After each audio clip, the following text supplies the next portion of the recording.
News top 9ಗೆ ಸ್ವಾಗತ. ನಾನು ನಿಶಾ.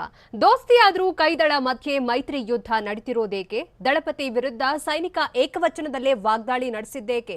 ಸ್ವಪಕ್ಷೀಯರ ವಿರುದ್ಧ ಸಿಡಿದು ನಿಂತಿದ್ದೇಕೆ ಹೊನ್ನಾಳಿ ಹುಲಿ? ಕೊರೋನಾ ಹೊಡೆತದ ಮಧ್ಯೆ ಜನರಿಗೆ ದುಬಾರಿ ದುನಿಯಾದ ಶಾಕ್. ಇದೆಲ್ಲವನ್ನ ನೋಡೋಣ. ದುಬಾರಿ ದುನಿಯಾದಲ್ಲಿ ಜೇಬು ಗಟ್ಟಿ ಇದ್ದರಷ್ಟೇ ಜೀವನ. ಆಹಾರ ಪದಾರ್ಥಗಳ ಬೆಲೆ ದಿಢೀರ್ ಏರಿಕೆ ಕಂಡಿದ್ದೇಕೆ? 2 ತಿಂಗಳಲ್ಲಿ ಅಡುಗೆ ಸಿಲಿಂಡರ್ ಡಬಲ್ ಸೆಂಚುರಿ ಬಾರಿಸಿದ್ದೇಗೆ? ನೋಡೋಣ ಬೆಲೆ ಏರಿಕೆ ಶಾಕ್ ನ್ಯೂಸ್ ಟಾಪ್ 9 ನಲ್ಲಿ.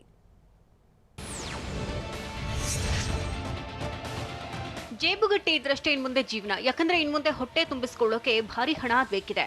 ಜೀವನಾವಶ್ಯಕ ವಸ್ತುಗಳ ಬೆಲೆ ಗಗನಕ್ಕೇರಿದೆ. ಮಾರ್ಕೆಟ್ಗೆ ಹೋದ್ರೆ ಜೇಬಿಗೆ ಕತ್ತರಿ ಬೀಳೋದಂತೂ ಗ್ಯಾರಂಟಿ. ದವಸ ಧಾನ್ಯ, ಬೇಳೆಕಾಳು ಎಲ್ಲವೂ ದುಬಾರಿ ಆಗ್ತಿದೆ. ಹಣ್ಣು ತರಕಾರಿ ಬೆಲೆ ಕೂಡ ಭಾರಿ ಹೆಚ್ಚಳವಾಗ್ತಾ ಇದ್ದು ರಾಕೆಟ್ ವೇಗದಲ್ಲಿ ಜೀವನಾವಶ್ಯಕ ವಸ್ತುಗಳ ಬೆಲೆ ದಿಢೀರ್ ಏರಿಕೆಯಾಗಿದೆ.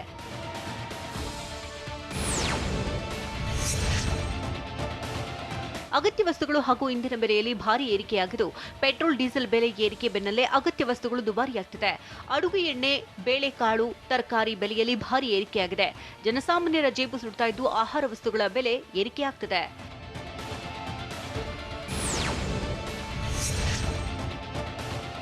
ಬೆಲೆ ಏರಿಕೆಯಿಂದಾಗಿ ಅಕ್ಕಿ, ಗೋಧಿ, ಜೋಳ, ರಾಗಿ, ಅಡುಗೆ ಎಣ್ಣೆ ಖರೀದಿಸುವಂತಿಲ್ಲವಂತಾಗಿದೆ. ಜನವರಿ 1ರಂದು 800 ರೂಪಾಯಿದಂತಹ 25 ಕೆಜಿ ಅಕ್ಕಿ ಮೂಟೆ ಒಂದೇ ತಿಂಗಳಲ್ಲಿ 50 ರಿಂದ 80 ರೂಪಾಯಿ ಹೆಚ್ಚಳ ಕಂಡಿದ್ದು 850 ರಿಂದ 880 ರೂಪಾಯಿ ಆಗಿದೆ. ಗೋಧಿ ಹಿಟ್ಟು 45 ರೂಪಾಯಿ ಆಗಿತ್ತು, ಈಗ 7 ರೂಪಾಯಿ ಹೆಚ್ಚಳವಾಗಿದ್ದು ಗೋಧಿ ಹಿಟ್ಟಿನ ಬೆಲೆ 52 ರೂಪಾಯಿ ಆಗಿದೆ. ಇದೇ ರೀತಿ ರಾಗಿ ಹಿಟ್ಟಿನ ಬೆಲೆ 35 ರೂಪಾಯಿ ಆಗಿದ್ದು ಈಗ 10 ರೂಪಾಯಿ ಏರಿಕೆ ಕಂಡು ಪ್ರತಿ ಕೆಜಿಗೆ 45 ರೂಪಾಯಿಗೆ ಮಾರಾಟವಾಗುತ್ತಿದೆ.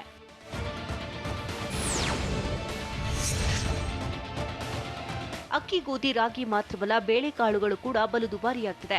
ಜನವರಿ 1ರಂದು 105 ರೂಪಾಯಿ ಇದ್ದಂತಹ ಬೇಳೆ ಬೆಲೆ ಇದೀಗ 120 ರೂಪಾಯಿ ಆಗಿದೆ. ತೊಗರಿ ಬೇಳೆ 80 ರೂಪಾಯಿಂದ 96 ರೂಪಾಯಿಗೆ ತಲುಪಿದೆ. ಕಡಲೆಬೇಳೆ ಪ್ರತಿ ಕೆಜಿಗೆ 55 ರೂಪಾಯಿ ಇತ್ತು, ಈಗ 15 ರೂಪಾಯಿ ಏರಿಕೆ ಕಂಡು 70 ರೂಪಾಯಿ ಆಗಿದೆ. ಕಡಲೆ ಬೀಜ ಪ್ರತಿ ಕೆಜಿಗೆ 90 ರೂಪಾಯಿ ಆಗಿದ್ದು ಈಗ 40 ರೂಪಾಯಿ ಹೆಚ್ಚಳವಾಗಿದ್ದು 130 ರೂಪಾಯಿ ಆಗಿದೆ. ಅಡುಗೆ ಎಣ್ಣೆ ಬೆಲೆ 30 ರೂಪಾಯಿ ಏರಿಕೆ ಕಂಡು 145 ರೂಪಾಯಿಗೆ ತಲುಪಿದೆ.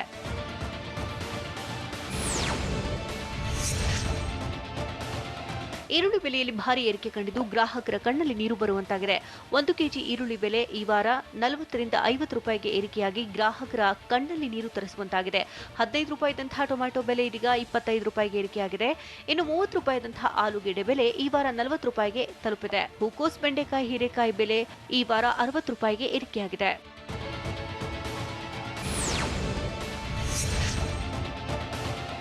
ಆಹಾರ ಪದಾರ್ಥಗಳ ಬೆಲೆ ರೀತಿಯಲ್ಲೇ ಇತರೆ ತರಕಾರಿಗಳ ಬೆಲೆ ಕೂಡ ವಿಪರೀತ ಎನ್ನುವಷ್ಟು ಹೆಚ್ಚಳ ಕಂಡಿದೆ. ಬದನೆಕಾಯಿ ಪ್ರತಿ ಕೆಜಿಗೆ 30 ರೂಪಾಯಿ ಇತ್ತು, ಈಗ 40 ರೂಪಾಯಿ ಆಗಿದೆ. ಮೆಣಸಿನಕಾಯಿ ಪ್ರತಿ ಕೆಜಿಗೆ 60 ರೂಪಾಯಿ ಇದ್ದು ಈಗ 70 ರೂಪಾಯಿ ಆಗಿದೆ. ಪಾಲಕ್ ಸೊಪ್ಪು 20 ರೂಪಾಯಿ ಇದ್ದು ಈಗ 25 ರೂಪಾಯಿ ಆಗಿದೆ. ಕೊತ್ತಂಬರಿ ಒಂದು ಕಟ್ಟಿಗೆ 20 ರೂಪಾಯಿಗೆ ಬಿಕ್ರಿಯಾಗ್ತಿತ್ತು, ಈಗ 30 ರೂಪಾಯಿ ಆಗಿದೆ. ಕರಿಬೇವು ಪ್ರತಿ ಕೆಜಿಗೆ 100 ರೂಪಾಯಿ ಇದ್ದು ಈಗ 140 ರೂಪಾಯಿ ಆಗಿದೆ. ಮೆಂತ್ಯ ಸೊಪ್ಪು ಒಂದು ಕಟ್ಟಿಗೆ 20 ರೂಪಾಯಿ ಇದ್ದು ಈಗ 25 ರೂಪಾಯಿ ಆಗಿದೆ.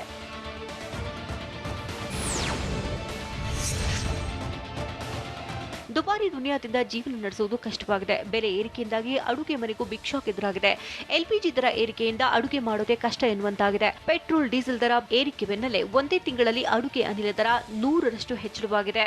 ಜನವರಿ ತಿಂಗಳಲ್ಲಿ 697 ರೂಪಾಯಿ ಇದ್ದಂತಹ ಅಡುಗೆ ಅನಿಲ ದರ ಈ ತಿಂಗಳು 797 ರೂಪಾಯಿಗೆ ತಲುಪಿದೆ. ಇನ್ನು ಕಮರ್ಷಿಯಲ್ ಸಿಲಿಂಡರ್ 1575 ರೂಪಾಯಿಗೆ ತಲುಪಿದೆ.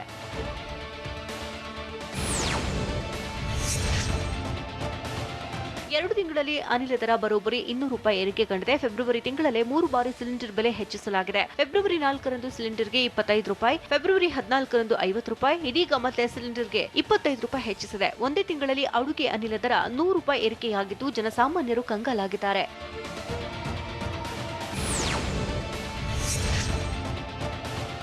ದೇಶದಲ್ಲಿ ಇಂಧನ ದರ ಹಿಂದೆಂದಿಗಿಂತ ಅಧಿಕವಾಗಿ ಏರಿಕೆ ಕಂಡಿದ್ದು ಜನ ತೈಲ ಬೆಲೆ ಏರಿಕೆ ಮತ್ತು ಗ್ಯಾಸ್ ದರ ಏರಿಕೆಯಿಂದ ಕಂಗಾಲಾಗಿ ಹೋಗಿದ್ದಾರೆ.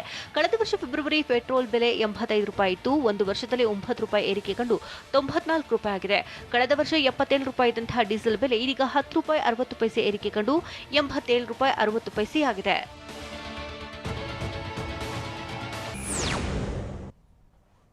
ಶೀಘ್ರವೇ ಬೆಂಗಳೂರಿನ ಜೀವನಾಡಿ ಬಿಎಂಟಿಸಿಯಿಂದಲೂ ಜನರಿಗೆ ಬರೆಳೆಯುತ್ತಾ? ಬೆಲೆ ಏರಿಕೆ ಖಂಡಿಸಿ ವ್ಯಾಪಾರಿಗಳ ಒಕ್ಕೂಟ ಕರೆಕೊಟ್ಟಿರೋ ಭಾರತ್ ಬಂದ್ ಹೇಗಿದೆ? ಬೆಲೆ ಏರಿಕೆ ಬಗ್ಗೆ ಗೃಹಿಣಿಯರು ನೋವು ತೋಡಿಕೊಂಡಿದ್ದೇಗೆ?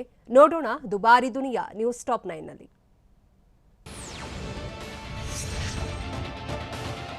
ಬೆಂಗಳೂರಿನ ಗ್ರಾಹಕರ ಜೀವನಾಡಿ ಬಿಎಂಟಿಸಿಯು ಜನರಿಗೆ ಬರೆ ಎಳೆಯುವ ಸಾಧ್ಯತೆ ಇದ್ದು ಸಿಲಿಕಾನ್ ಸಿಟಿ ಮಂದಿಯ ಜೇಬಿಗೆ ಕತ್ತರಿ ಬೀಳಲಿದೆ. ಬೆಂಗಳೂರು ಪ್ರಯಾಣಿಕರಿಗೆ ಬರೆ ಎಳೆಯಲು ಸಾರಿಗೆ ಇಲಾಖೆ ಸಜ್ಜಾಗಿದ್ದು ಬಿಎಂಟಿಸಿ ಬಸ್ ಟಿಕೆಟ್ ದರ ಹೆಚ್ಚಿಸಲು ಸರ್ಕಾರದ ಮುಂದೆ ಪ್ರಸ್ತಾವನೆ ಇಟ್ಟಿದೆ. ಸಿಎಂ ಬಿಎಸ್ವೈ ಗ್ರೀನ್ ಸಿಗ್ನಲ್ಗಾಗಿ ಸಾರಿಗೆ ಇಲಾಖೆ ಕಾಯ್ತಾ ಇದ್ದು ಬಿಎಂಟಿಸಿಯಲ್ಲಿ 12% ಬಸ್ ಟಿಕೆಟ್ ದರ ಹೆಚ್ಚಾಗುವ ಸಾಧ್ಯತೆ ಇದೆ. ಕಳೆದ ವರ್ಷ ಕೆಎಸ್ಆರ್ಟಿಸಿ ವಾಯುವ್ಯ ಈಶಾನ್ಯ ನಿಗಮದಲ್ಲಿ 12% ಬಸ್ ಟಿಕೆಟ್ ದರ ಹೆಚ್ಚಳವಾಗಿತ್ತು. ಕೋವಿಡ್ನಿಂದ ಬಿಎಂಟಿಸಿಗೆ ಬರೋಬ್ಬರಿ 1600 ಕೋಟಿ ನಷ್ಟವಾಗಿದ್ದು ಸಾರಿಗೆ ಇಲಾಖೆಗೆ 4000 ಕೋಟಿ ನಷ್ಟವಾಗಿರೋ ಅಂದಾಜಿದೆ. ಲಾಕ್ಡೌನ್ನಲ್ಲಾದ ನಷ್ಟ ಸರಿದೂಗಿಸಲು ದರ ಹೆಚ್ಚಳಕ್ಕೆ ನಿರ್ಧಾರ ಮಾಡಿದ್ದು ಮಾರ್ಚ್ 4ರ ಬಜೆಟ್ ವೇಳೆ ಬಸ್ ಟಿಕೆಟ್ ದರ ಏರಿಕೆಯಾಗಲಿದೆ. ಬಜೆಟ್ ಬಳಿಕ ಟಿಕೆಟ್ ದರ ಹೆಚ್ಚಳಕ್ಕೆ ಸಿಎಂ ಒಪ್ಪಿಗೆ ನೀಡುವ ಸಾಧ್ಯತೆ ಇದೆ.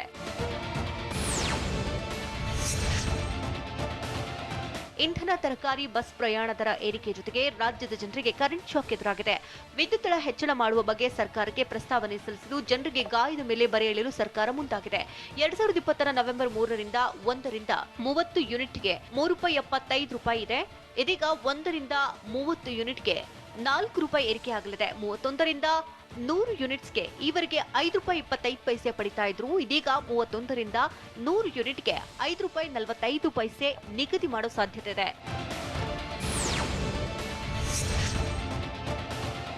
ಇಂಧನ ದರ ಏರಿಕೆಯಿಂದ ಜನಸಾಮಾನ್ಯರಿಗೆ ಭಾರಿ ಹೊಡೆತ ಬಿದ್ದಿದೆ. ಹೀಗಾಗಿ ತೈಲ ಏರಿಕೆ ಖಂಡಿಸಿ ಇಂದು ಅಖಿಲ ಭಾರತ ವ್ಯಾಪಾರಿಗಳ ಒಕ್ಕೂಟ ಭಾರತ್ ಬಂದ್ ಆಚರಿಸುತ್ತದೆ. ಲಾರಿ ಮಾಲೀಕರ ಸಂಘದಿಂದ ಇಂದು ದೇಶದಾದ್ಯಂತ ಪ್ರತಿಭಟನೆ ನಡೆಸ್ತಾ ಇದ್ದು ದೇಶದಾದ್ಯಂತ ಇಂದು ಸುಮಾರು 90 ಲಕ್ಷ ಲಾರಿಗಳು ರಸ್ತೆಗಿಳಿದಿಲ್ಲ. ರಾಜ್ಯದಲ್ಲೂ ಮುಷ್ಕರಕ್ಕೆ ಬೆಂಬಲ ನೀಡಿದ್ದು ರಾಜ್ಯದಲ್ಲಿ 5 ಲಕ್ಷ ಗೂಡ್ಸ್ ವಾಹನಗಳು ನಿಂತಲ್ಲೇ ನಿಂತಿವೆ.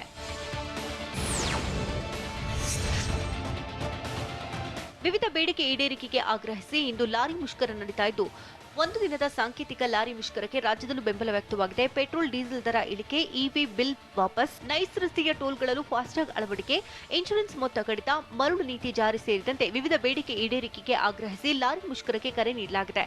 ತಮ್ಮ ಬೇಡಿಕೆಗಳ ಈಡೇರಿಸಲು ಲಾರಿ ಮಾಲೀಕರ ಸಂಘ ಮಾರ್ಚ್ 15ರ ಡೆಡ್ಲೈನ್ ಕೊಟ್ಟಿದ್ದು ಈಡೇರಿಸದಿದ್ದರೆ ಅನಿರ್ದಿಷ್ಟಾವಧಿ ಮುಷ್ಕರ ನಡೆಸಲಿದ್ದಾರೆ. ಬೆಲೆ ಏರಿಕೆ ಮಧ್ಯೆ ರೈತರಿಗೆ ಬಮೂಲ್ ಸಿಹಿ ಸುದ್ದಿ ನೀಡಿದೆ. ತನ್ನ ಒಕ್ಕೂಟದ ವ್ಯಾಪ್ತಿಯಲ್ಲಿ ಹಾಲು ಹಾಕುವ ರೈತರಿಗೆ ಪ್ರತಿ ಲೀಟರ್ಗೆ ₹2 ಹೆಚ್ಚಿಸಿದೆ. ಬೇಸಿಗೆ ಸಮೀಪಿಸುತ್ತಾ ಇರುವ ಹಿನ್ನೆಲೆಯಲ್ಲಿ ಮೇವಿನ ಕೊರತೆ ಉಂಟಾಗಿ ಹಾಲಿನ ಉತ್ಪಾದನೆ ಕಡಿಮೆಯಾಗಲಿದೆ. ಹೀಗಾಗಿ ಹಾಲು ಉತ್ಪಾದನೆ ಪ್ರೋತ್ಸಾಹಿಸಲು ಈ ತೀರ್ಮಾನ ಕೈಗೊಳ್ಳಲಾಗಿದೆ. ಬೆಲೆ ಏರಿಕೆ ಖಂಡಿಸಿ ಅಖಿಲ ಭಾರತ ವ್ಯಾಪಾರಿಗಳ ಒಕ್ಕೂಟ ಭಾರತ್ ಬಂದ್ ಆಚರಿಸ್ತಾ ಇದೆ. ಅಲ್ಲದೆ ಲಾರಿ ಮಾಲೀಕರ ಸಂಘ ಕೂಡ ಮುಷ್ಕರಕ್ಕೆ ಕರೆ ಕೊಟ್ಟಿದೆ. ಹೀಗಾಗಿ ಯಶವಂತಪುರದ ಎಪಿಎಂಸಿಯಲ್ಲಿ ಬೆರಳೆಣಿಕೆಯಷ್ಟು ಲಾರಿಗಳು ಸಂಚರಿಸ್ತಾ ಇದೆ. ನಿನ್ನೆ ಸರಕುಗಳನ್ನು ಹೊತ್ತ ಲಾರಿಗಳು ಅನ್ಲೋಡ್ ಮಾಡಲು ಬರ್ತಿವೆ. ಉಳಿದಂತೆ ಸಾವಿರಾರು ಲಾರಿ ಮತ್ತು ಗೂಡ್ಸ್ ವಾಹನಗಳ ಸಂಚಾರ ಬಂದ್ ಆಗಿದೆ.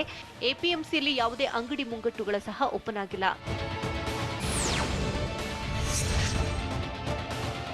ಬೆಲೆ ಏರಿಕೆಯಿಂದ ಗ್ರಾಹಕರು ಕಂಗಾಲಾಗಿದ್ದಾರೆ. ಹೀಗಾಗಿ ಜೀವನ ನಡೆಸೋಕೆ ಕಷ್ಟವಾಗ್ತಿದೆ ಅಂತ ಅಳಲು ತೋಡ್ಕೊಂಡಿದ್ದಾರೆ. ಕೊರೋನಾ ಟೈಮ್ನಲ್ಲಿ ಎಲ್ಲವೂ ದುಬಾರಿಯಾಗಿದೆ. ಅಡುಗೆ ಮನೆಗೆ ಹೋಗೋಕೆ ಭಯ ಆಗ್ತಿದೆ ಹೀಗಂತ ಜನರು ಹೇಳ್ತಿದ್ದಾರೆ. ಗ್ಯಾಸ್ ಸಿಲಿಂಡರ್ ಬೆಲೆ ಏಕಾಏಕಿ ₹100 ಹೆಚ್ಚಳವಾಗಿದೆ. ಹೀಗಾದ್ರೆ ಜನಸಾಮಾನ್ಯರು ಜೀವನ ನಡೆಸೋದಾದ್ರೂ ಹೇಗೆ ಅಂತ ಪ್ರಶ್ನೆ ಮಾಡ್ತಿದ್ದಾರೆ. ಗ್ಯಾಸ್ ಸಿಲಿಂಡರ್ ಮತ್ತು ದಿನಬಳಕೆ ಸಾಮಗ್ರಿಗಳ ಬೆಲೆ ಏರಿಕೆಯಿಂದ ಕೇಂದ್ರ ಸರ್ಕಾರದ ವಿರುದ್ಧ ಮಂಗಳೂರಿನ ಗೃಹಿಣಿಯರು ಆಕ್ರೋಶ ವ್ಯಕ್ತಪಡಿಸಿದ್ದಾರೆ. ಹೀಗೆ ಬೆಲೆ ಏರಿಕೆಯಾದ್ರೆ ಹೇಗೆ ಮನೆ ನಡೆಸೋದು? ಗಂಡಸರಿಂದ ದಿನಸಿಗೆ ಯಾವಾಗಲೂ ಹಣ ಕೇಳಬೇಕಾಗಲ್ಲ, ನಮ್ ಕಷ್ಟ ಯಾರು ಕೇಳ್ತಾರೆ ಅಂತ ಅಸಮಾಧಾನ ವ್ಯಕ್ತಪಡಿಸಿದ್ದಾರೆ. ರಿಎಡಿಟ್ ಆಗಿರೋ ಪೊಗರು ಸಿನಿಮಾ ಪ್ರದರ್ಶನವಾಗುವುದು ಯಾವಾಗ? ಬಿಜೆಪಿಯಲ್ಲಿ ಶಾಸಕ ಸಚಿವರ ಮಧ್ಯೆ ಕೋಲ್ಡ್ ವಾರ್ ನಡೀತಿದೆಯಾ? ಕೊರೋನಾದಿಂದ ಮೃತಪಟ್ಟ ಸಾರಿಗೆ ಸಿಬ್ಬಂದಿಯ ಕುಟುಂಬಸ್ಥರಿಗೆ ಸರ್ಕಾರ ರಿಲೀಫ್ ನೀಡಿದ್ದೇಗೆ? ನೋಡೋಣ ಬೆಂಗಳೂರು ನ್ಯೂಸ್ ಟಾಪ್ 9ನಲ್ಲಿ.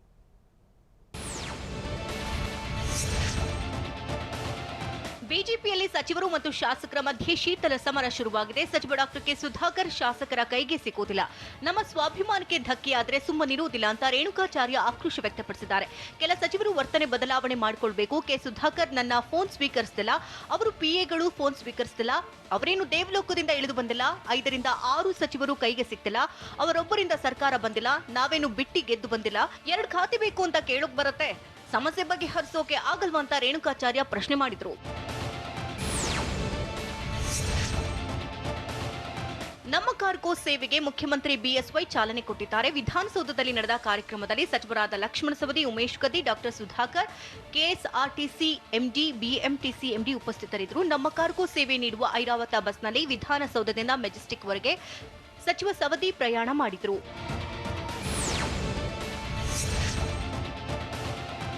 ನಮ್ಮ ಕಾರ್ಗೋ ಸೇವೆಯಿಂದ ಸಾರಿಗೆ ಸಂಸ್ಥೆಗೆ ಲಾಭ ಅಂತ ಸಚಿವ ಲಕ್ಷ್ಮಣ ಸವದಿ ಹೇಳಿದರು. ಸಾರಿಗೆ ಸಿಬ್ಬಂದಿ ಕೊರೋನಾ ವೇಳೆ ಜೀವ ಪಣಕ್ಕಿಟ್ಟು ಕೆಲಸ ಮಾಡಿದ್ದು, ಕೊರೋನಾಗೆ ಬಲಿಯಾದ ಸಿಬ್ಬಂದಿಗೆ 30 ಲಕ್ಷ ಪರಿಹಾರ ನೀಡುತ್ತಿದ್ದೇವೆ. ಹಳೆ ಬಸ್ ಮಾರಿದ್ರೆ 1 ರಿಂದ 1.5 ಲಕ್ಷ ಬರ್ತಿತ್ತು. ಹೀಗಾಗಿ ಆ ಬಸ್ಗಳನ್ನ ಸಂಚಾರಿ ರಕ್ತ ನಿಧಿ ಮಾಡ್ತಿದ್ದೇವೆ. ಗುಜರಿಗೆ ಹೋಗುವ ಬಸ್ಗಳನ್ನ ಗ್ರಾಮಾಂತರ ಪ್ರದೇಶದಲ್ಲಿ ಮಹಿಳೆಯರಿಗಾಗಿ ಸ್ನಾನಗೃಹ, ಬೇಬಿ ಕೇರ್ ಸೆಂಟರ್ಗಳಾಗಿ ಮಾರ್ಪಡ್ತೇವೆ ಅಂತ ಸವದಿ ಹೇಳಿದರು. ಕೊರೋನಾಗೆ ಬಲಿಯಾದ ವಾರಿಯರ್ಸ್ ಕುಟುಂಬಕ್ಕೆ ನೆರವು ನೀಡಲಾಗಿದೆ. ಮೃತ ಸಾರಿಗೆ ಸಿಬ್ಬಂದಿ ಕುಟುಂಬಕ್ಕೆ 30 ಲಕ್ಷ ನೀಡಿದ್ದು, 7 ಕುಟುಂಬಸ್ಥರಿಗೆ ಮುಖ್ಯಮಂತ್ರಿ ಬಿಎಸ್ವೈ ಚೆಕ್ ವಿತರಿಸಿದ್ರು. ತಮ್ಮನ್ನು ಕೊರೋನಾ ವಾರಿಯರ್ ಅಂತೆ ಪರಿಗಣಿಸಬೇಕು, ಕೊರೋನಾದಿಂದ ಮೃತಪಟ್ಟ ಸಾರಿಗೆ ಸಿಬ್ಬಂದಿಗೆ 30 ಲಕ್ಷ ಪರಿಹಾರ ನೀಡಬೇಕು ಅಂತ ಆಗ್ರಹಿಸಿ ಸಾರಿಗೆ ಸಿಬ್ಬಂದಿ ಪ್ರತಿಭಟನೆ ನಡೆಸಿದ್ರು. ಇದೀಗ ಅವರ ಬೇಡಿಕೆ ಈಡೇರಿಸಿದ್ದು, ಸಾಂಕೇತಿಕವಾಗಿ 7 ಕುಟುಂಬಕ್ಕೆ ಪರಿಹಾರ ನೀಡಲಾಗಿದೆ.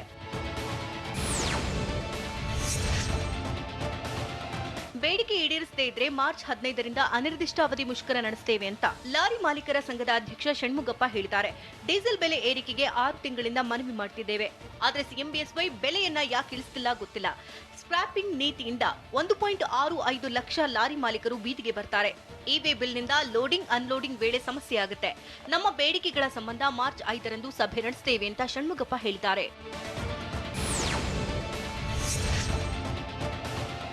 ಬೆಂಗಳೂರಿನಲ್ಲಿ ರೌಡಿಗಳನ್ನು ಮಟ್ಟ ಹಾಕಲು ಸಿಸಿಬಿ ಮೆಗಾ ಪ್ಲಾನ್ ಮಾಡಿದೆ. ನಗರದ 31 ರೌಡಿ ಗ್ಯಾಂಗ್ಗಳ ಮೇಲೆ ಸಿಸಿಬಿ ಕಣ್ಣಿಟ್ಟಿದೆ. ಇದಕ್ಕಾಗಿ ಬೆಂಗಳೂರು ನಗರ ಪೊಲೀಸ್ ಆಯುಕ್ತ Kamal Pant 2 organised crime wing ಮಾಡಿದ್ದಾರೆ. ಸದ್ಯ ಹಂತ ಹಂತವಾಗಿ ರೌಡಿಸಂ ಮಟ್ಟ ಹಾಕಲು ಸಿಸಿಬಿ ಪ್ಲಾನ್ ಮಾಡ್ತಿದೆ. ನನ್ನ ಮಗನನ್ನ ಪೊಲೀಸರೇ ಕ್ರಿಮಿನಲ್ ಮಾಡ್ತಿದ್ದಾರೆ ಅಂತ ರೌಡಿ ಶೀಟರ್ ಸೈಕಲ್ ರವಿ ಪತ್ನಿ ಕೋಮಲ ಆರೋಪಿಸಿದ್ದಾರೆ. 17 ವರ್ಷದ ನನ್ನ ಮಗನನ್ನ ಠಾಣೆಯಲ್ಲಿ ಕೂಡ ಹಾಕಿದ್ದಾರೆ. ಎಲ್ಲಾ ಪೊಲೀಸರು ರೌಡಿ ಮಗ ಅಂತ ಕರೀತಾರೆ. ನನ್ನ ಮಗನನ್ನ ಒಳ್ಳೆಯ ವ್ಯಕ್ತಿಯಾಗಿ ಬೆಳೆಸಲು ಬಿಡ್ತಿಲ್ಲ. ಪೊಲೀಸರೇ ನನ್ನ ಪುತ್ರನನ್ನ ಕ್ರಿಮಿನಲ್ ಮಾಡ್ತಿದ್ದಾರೆ ಅಂತ ರೌಡಿ ಶೀಟರ್ ಸೈಕಲ್ ರವಿ ಪತ್ನಿ ಕೋಮಲ ಕೆಜಿ ನಗರ ಠಾಣೆ ಪೊಲೀಸರ ವಿರುದ್ಧ ಗಂಭೀರ ಆರೋಪ ಮಾಡಿದ್ದಾರೆ. ನಟಿ ರಾಗಿಣಿ ದ್ವಿವೇದಿ ರಾಜ್ಯ ಫಿಸಿಕಲ್ ಚಾಲೆಂಜ್ ಕ್ರಿಕೆಟ್ ಅಸೋಸಿಯೇಷನ್ಗೆ ರಾಯಭಾರಿಯಾಗಿದ್ದಾರೆ. ಹೀಗಾಗಿ ಸುದ್ದಿಗೋಷ್ಠಿ ನಡೆಸಿದ ರಾಗಿಣಿ, ಇದು ತುಂಬಾನೇ ವಿಶೇಷವಾದ ದಿನ ಅಂತ ಹೇಳಿದ್ರು. ನಾನು ಮೊದಲಿನಿಂದಲೂ ವಿಶೇಷ ಚೇತನರೊಂದಿಗಿದ್ದೇನೆ. ಇವರಿಗೆ ಸಹಕಾರ ನೀಡುವುದು ತುಂಬಾನೇ ಮುಖ್ಯ.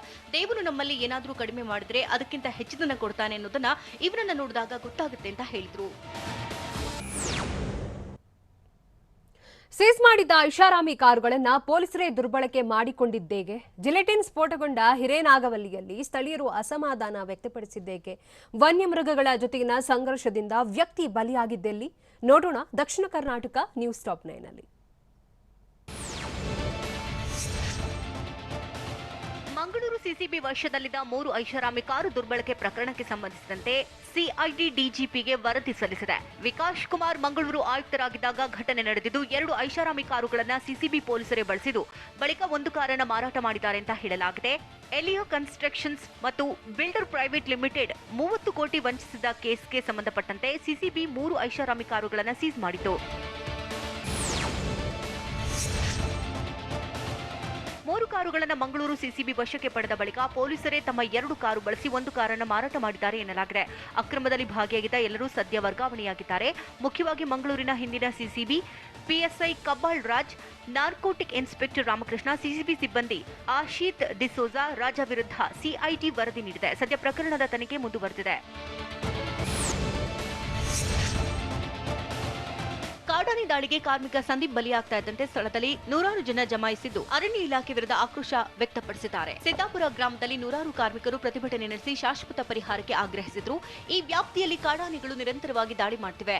ಕಾಡಾನೆಗಳ ಸಮಸ್ಯೆಗೆ ಶಾಶ್ವತ ಪರಿಹಾರ ಕಲ್ಪಿಸಲೇಬೇಕು ಅಂತ ಪಟ್ಟು ಹಿಡಿದು ಅರಣ್ಯ ಇಲಾಖೆ ವಿರುದ್ಧ ಗರಂ ಮಾತು.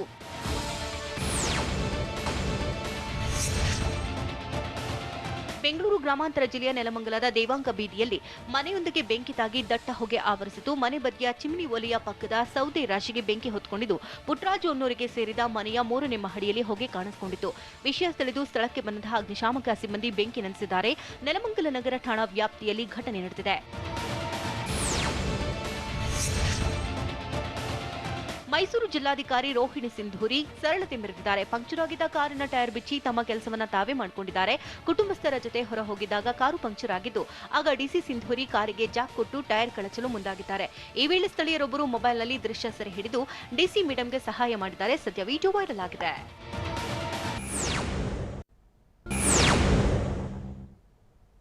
ಎಚ್.ಡಿ. ಕುಮಾರಸ್ವಾಮಿ ವಿರುದ್ಧ ಸಚಿವ ಸಿಪಿ ಯೋಗೇಶ್ವರ್ ಏಕವಚನದಲ್ಲೇ ವಾಗ್ದಾಳಿ ನಡೆಸಿದ್ದೇಕೆ? ಮೈಸೂರು ಪಾಲಿಕೆ ಮೈತ್ರಿ ಬಗ್ಗೆ ತನ್ವೀರ್ ಸೇಠ್ ಕೊಟ್ಟ ಸ್ಪಷ್ಟನೆ ಏನು? ಸಚಿವ ಸ್ಥಾನದ ಮೇಲೆ ಕಣ್ಣಿಟ್ಟಿದ್ದೇಗೆ ಹಳ್ಳಿ ಹಾಕಿ ಎಚ್. ವಿಶ್ವನಾಥ್? ನೋಡೋಣ ಸಮಗ್ರ ಕರ್ನಾಟಕ ನ್ಯೂಸ್ ಟಾಪ್ 9 ನಲ್ಲಿ.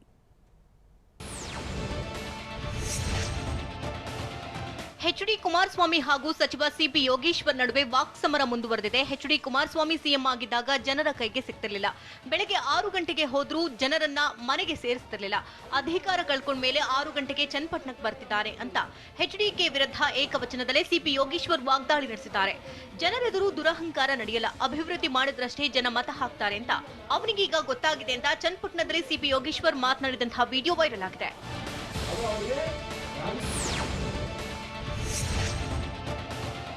ಎಚ್.ಡಿ. ಕುಮಾರಸ್ವಾಮಿ ಅವಕಾಶವಾದಿ ರಾಜಕಾರಣಿ, ಜೋಕರ್ ತರಹ ಅಂತ ಯೋಗೇಶ್ವರ್ ವ್ಯಂಗ್ಯವಾಡಿದ್ದಾರೆ. ಮಂಗಳೂರಿನಲ್ಲಿ ಮಾತನಾಡಿದ ಅವರು ಎಚ್.ಡಿಗೆ ಯಾವ ಪಾರ್ಟಿಯಾದ್ರೂ ಅಡ್ಜಸ್ಟ್ ಆಗ್ತಾರೆ. ಕುಮಾರಸ್ವಾಮಿಗೆ ನೈತಿಕತೆ ಸಿದ್ಧಾಂತ ಯಾವುದೂ ಇಲ್ಲ. ಅಧಿಕಾರ ಇದ್ದಾಗ ಏನು ಮಾಡಲಿಲ್ಲ, ಅಧಿಕಾರ ಇಲ್ಲದಾಗ ಜನರ ಬಳಿ ಹೋಗಿ ಗೋಳಾಡುವುದು, ಕಣ್ಣೀರು ಹಾಕುವುದು ಅವರ ಗುಣವಾಗ್ಬಿಟ್ಟಿದೆ. ಮುಂದಿನ ಚುನಾವಣೆಯಲ್ಲಿ ಜೆಡಿಎಸ್ ಸಂಪೂರ್ಣ ನೆಲಕಚ್ಚುತ್ತೆ. ಹೀಗಾಗಿ ಅವರು ಆತಂಕದಲ್ಲಿದ್ದಾರೆ ಅಂತ ವಾಗ್ದಾಳಿ ನಡೆಸಿದ್ರು.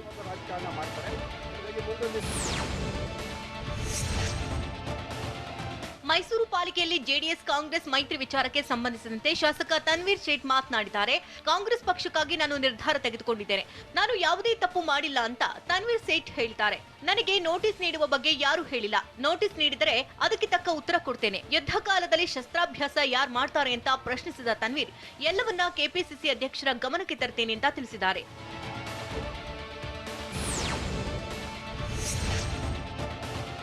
ಮೈಸೂರು ಪಾಲಿಕೆ ಮೈತ್ರಿ ವಿಚಾರದಲ್ಲಿ ಕೆಪಿಸಿಸಿ ಅಧ್ಯಕ್ಷರ ಸೂಚನೆಯಂತೆ ಕೆಲಸ ಮಾಡಿದ್ದೇನೆ ಅಂತ ಶಾಸಕ ತನ್ವೀರ್ ಸೇಠ್ ಹೇಳಿದ್ದಾರೆ. ಯಾರ ಶಕ್ತಿಯನ್ನ ಯಾರು ಕುಗ್ಗಿಸಲು ಸಾಧ್ಯವಿಲ್ಲ. ನಮ್ಮದು ತ್ಯಾಗದ ಪಕ್ಷ. ಪಕ್ಷಕ್ಕಾಗಿ ಕೆಲಸ ಮಾಡಿದ್ದೇನೆ. ಸಿದ್ದರಾಮಯ್ಯಗೆ ಯಾರೋ ಕಿವಿ ಕಚ್ಚುವ ಕೆಲಸ ಮಾಡಿದ್ದಾರೆ. ನಾನು ಸಿದ್ದರಾಮಯ್ಯ ಜೊತೆಯೂ ಮಾತನಾಡ್ತೇನೆ. ಬಿಜೆಪಿಯನ್ನ ಅಧಿಕಾರದಿಂದ ದೂರ ಇಡುವುದು, ಪ್ರಜಾಪ್ರಭುತ್ವ ಉಳಿಸೋದಕ್ಕೆ ಮೈತ್ರಿ ಮಾಡಿಕೊಂಡಿದ್ದೇವೆ. ಇದರಲ್ಲಿ ನನ್ನದು ಯಾವುದೇ ವೈಯಕ್ತಿಕ ವಿಚಾರ ಇಲ್ಲ ಅಂತ ಟಿವಿ9ಗೆ ಕಾಂಗ್ರೆಸ್ ಶಾಸಕ ತನ್ವೀರ್ ಸೇಠ್ ಹೇಳಿದ್ದಾರೆ.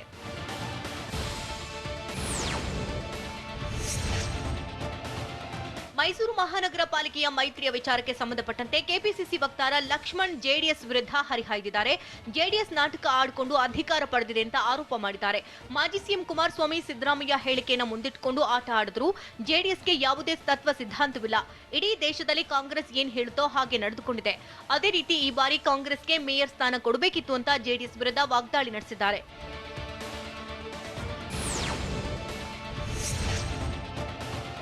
ವಿಧಾನ ಪರಿಷತ್ ಬೈ ಎಲೆಕ್ಷನ್ ಮೇಲೆ ಎಚ್ ವಿಶ್ವನಾಥ್ ಕಣ್ಣಿಟ್ಟಿದ್ದು ಸಚಿವ ಸ್ಥಾನದ ಮಹದಾಸಿ ಗುಟ್ಟನ್ನ ಪರೋಕ್ಷವಾಗಿ ಬಿಟ್ಟುಕೊಟ್ಟಿದ್ದಾರೆ. ಎಸ್ಎಲ್ ಧರ್ಮೇಗೌಡ ನಿಧನದಿಂದ ತೆರವಾಗಿರುವ ಸ್ಥಾನದ ಉಪಚುನಾವಣೆಗೆ ಅವಕಾಶ ನೀಡುವಂತೆ ವಿಶ್ವನಾಥ್ ಒತ್ತಡ ಹಾಕಿದ್ದು ಪರಿಷತ್ಗೆ ಆಯ್ಕೆಯಾಗುವ ಚಿಂತನೆ ನಡೆಸಿದ್ದಾರೆ.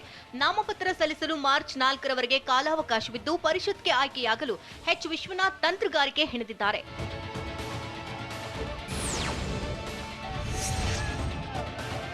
ಪೆಟ್ರೋಲ್, ಡೀಸೆಲ್, ಗ್ಯಾಸ್ ಬೆಲೆ ಏರಿಕೆ ಖಂಡಿಸಿ ಹುಬ್ಬಳ್ಳಿಯ ಗಬ್ಬೂರು ಬೈಪಾಸ್ನಲ್ಲಿ ರೈತ ಸಂಘಟನೆಗಳ ನೇತೃತ್ವದಲ್ಲಿ ಪ್ರತಿಭಟನೆ ನಡೆಸಲಾಗಿದೆ. ಈ ವೇಳೆ ಧರಣಿ ಕೈಬಿಡುವಂತೆ ಪೊಲೀಸರು ಹೇಳಿದ್ದು ಪ್ರತಿಭಟನಾಕಾರರು ಆಕ್ರೋಶ ಹೊರಹಾಕಿದ್ದಾರೆ. ಡಿಸಿಪಿ ರಾಮರಾಜನ್ ಜತೆ ಧರಣಿ ನಿರತರು ವಾಗ್ವಾದ ನಡೆಸಿದ್ದಾರೆ. ಯಾವುದೇ ತೊಂದರೆ ಆಗದಂತೆ ಪ್ರತಿಭಟನೆ ಮಾಡ್ತೇವೆ, ಆದರೆ ಪ್ರತಿಭಟನೆ ಮಾತ್ರ ಹಿಂಪಡೆಯೋದಿಲ್ಲವೆಂದು ಗರಂ ಆಗಿದ್ದಾರೆ.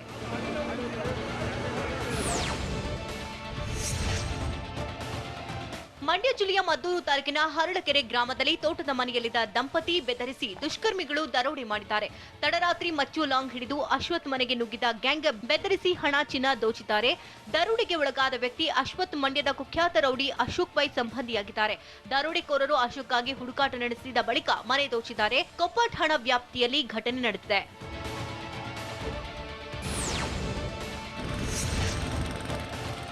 ಗದಗ ಜಿಲ್ಲೆಯ ಲಕ್ಷ್ಮೀಶ್ವರ ತಾಲೂಕಿನ ಆತರಹಳ್ಳಿ ಬಳಿ ಅಕ್ರಮ ಮರಳು ಗಣಿಗಾರಿಕೆ ಎಗ್ಗಿಲ್ಲದೆ ನಡೀತಾ ಇದೆ.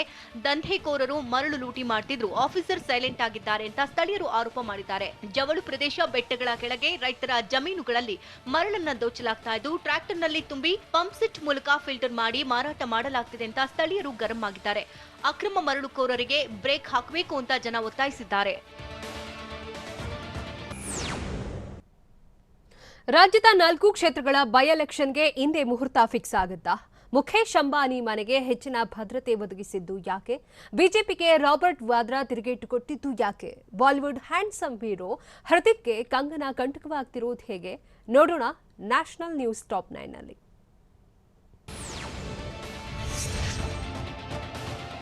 5 ರಾಜ್ಯಗಳಿಗೆ ಇಂದು ಚುನಾವಣೆ ದಿನಾಂಕ ನಿಗದಿಯಾಗುವ ಸಾಧ್ಯತೆ ಇದೆ. ಸಂಜೆ 4:30ಕ್ಕೆ ಕೇಂದ್ರ ಚುನಾವಣಾ ಆಯೋಗ ಸುದ್ದಿಗೋಷ್ಠಿ ನಡೆಸಲಿದ್ದು, ತಮಿಳುನಾಡು, ಪಶ್ಚಿಮ ಬಂಗಾಳ, ಅಸ್ಸಾಂ, ಕೇರಳ, ಪುದುಚೇರಿಯ ವಿಧಾನಸಭಾ ಚುನಾವಣೆ ದಿನಾಂಕ ಪ್ರಕಟಿಸಲಿದೆ. ರಾಜ್ಯದ ಉಪಚುನಾವಣೆಗಳ ದಿನಾಂಕ ಕೂಡ ಘೋಷಣೆ ಮಾಡಲಿದ್ದಾರೆ.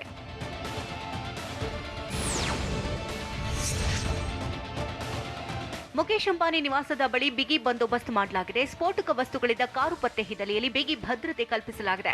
ರಿಲಯನ್ಸ್ ಇಂಡಸ್ಟ್ರೀಸ್ ಅಧ್ಯಕ್ಷ ಮುಖೇಶ್ ಅಂಬಾನಿಯ ದಕ್ಷಿಣ ಮುಂಬೈನ ಎಂಟಿಲಿಯಾ ನಿವಾಸದ ಬಳಿಕ ನಿನ್ನೆ ಸಂಜೆ ಸ್ಕಾರ್ಪಿಯೋ ಕಾರು ಪತ್ತೆಯಾಗಿದ್ದು, ಜಿಲೆಟಿನ್ ಕಡ್ಡಿಗಳು ಹಾಗೂ ಕೆಲ ಸ್ಫೋಟಕ ವಸ್ತುಗಳು ಕಂಡುಬಂದಿದೆ. ವಾಹನದಲ್ಲಿ ಬೆದರಿಕೆ ಪತ್ರವೂ ಸಿಕ್ಕಿದ್ದು, ಸ್ಫೋಟಕ ತುಂಬಿದ ವಾಹನ ಟ್ರೇಲರ್ ಅಷ್ಟೇ ಅಂತ ಬರೆಯಲಾಗಿದೆ. ಹೀಗಾಗಿ ಹೆಚ್ಚಿನ ತನಿಖೆ ನಡೆಸ್ತಾ ಇರುವಂತಹ ಪೊಲೀಸರು ಬಿಗಿ ಭದ್ರತೆ ಕೈಗೊಂಡಿದ್ದಾರೆ.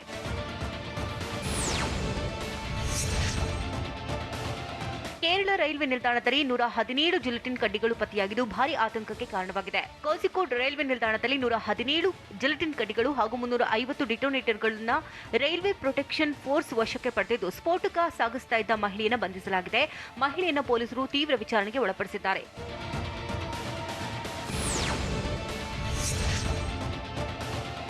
ಅಸ್ಸಾಂ ಮತ್ತು ಕೇರಳದಲ್ಲಿ ಭಾಷಣ ಮಾಡಿದ ರಾಹುಲ್ ಗಾಂಧಿ ಭಾರತೀಯರ ವಿರುದ್ಧವೇ ಎತ್ತಿಕಟ್ಟಿದ್ದಾರೆ ಅಂತ ಬಿಜೆಪಿ ಆರೋಪ ಮಾಡಿತು.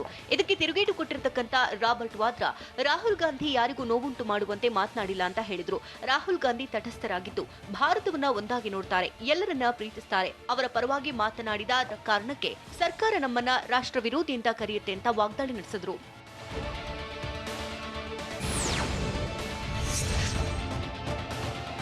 ಬಾಲಿವುಡ್ ನಟ ಹೃತಿಕ್ ರೋಷನ್ಗೆ ಸಂಕಷ್ಟ ಎದುರಾಗಿದೆ. ವಿಚಾರಣೆಗೆ ಹಾಜರಾಗಲು ಮುಂಬೈನ ಕ್ರೈಮ್ ಇಂಟೆಲಿಜೆನ್ಸ್ ಇಂದ ಹೃತಿಕ್ ರೋಷನ್ಗೆ ಸಮನ್ಸ್ ಜಾರಿ ಮಾಡಲಾಗಿದೆ. ನಟಿ ಕಂಗನಾ ರನಾವತ್ ಹೃತಿಕ್ ರೋಷನ್ ಇಮೇಲ್ಗಳ ವಿನಿಮಯ ಸಂಬಂಧ ಹೇಳಿಕೆ ದಾಖಲಿಸಲು ಸಮನ್ಸ್ ನೀಡಿದ್ದು, ನಾಳೆ ವಿಚಾರಣೆಗೆ ಹಾಜರಾಗುವಂತೆ ಸೂಚನೆ ನೀಡಲಾಗಿದೆ.